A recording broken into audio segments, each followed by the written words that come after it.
Un petit mot sur la transgression pour vous faire sourire, Oui. parce que si cette thèse est vraie, on n'a qu'à interdire la grenadine. Et on verra vraiment à ce moment-là si on a des addicts à la grenadine.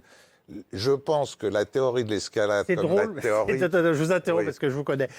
Au bon sens du terme. C'est drôle ce que vous venez de dire, mais ça ne s'applique pas à notre dossier. Mais bien sûr que si, parce Mais que non. l'hypothèse de la transgression pour le cannabis ne tient pas plus que la bêtise que je viens de formuler. Je le reconnais. C'est-à-dire que ce qui fait que quelqu'un s'accroche au cannabis sont des facteurs personnels. On a entendu dans votre reportage, par exemple, les problèmes d'endormissement. Un tiers des ados s'accrochent au cannabis parce que ça va favoriser l'endormissement.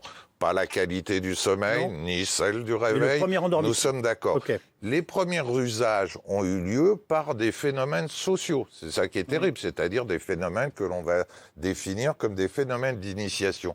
Mais les abus et les dépendances s'installent pour des phénomènes qui ne sont pas transgressifs, qui sont des fonctions positives initiales, en fait, qui concernent le sommeil, éventuellement la relation à l'autre, éventuellement une forme de calme de la pensée qui est évoquée aussi dans ce petit reportage. Et puis, on pourrait dire également parfois des régulations d'appétit, voire des transformations de sensorialité, de sexualité, des choses très personnelles, très intimes. La tarte à la crème de la transgression, pour le dire comme ça, elle est extrêmement limitée dans ce phénomène-là. Donc, de même que la théorie de l'escalade, qui fume un œuf, s'injecte un bœuf, mais vraiment une sorte de remake aussi important que ce que nous a sorti Darmanin, la drogue c'est de la merde. Avec ça, On ne commence pas par quelque chose. Comment On ne commence pas par quelque chose.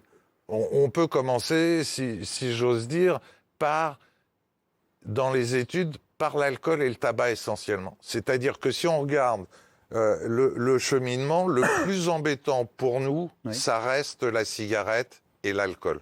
C'est-à-dire que ceux qui vont s'accrocher Sur le plan sont sanitaire rentrés ou sur le plan de l'accro ? sanitaire, de l'accroche, de ce qu'on pourrait appeler la théorie de l'escalade. Oui, voilà. Vous allez avoir beaucoup moins de personnes, par exemple, qui fument du cannabis quand elles n'ont pas fumé de cigarettes dites classiques. Oui.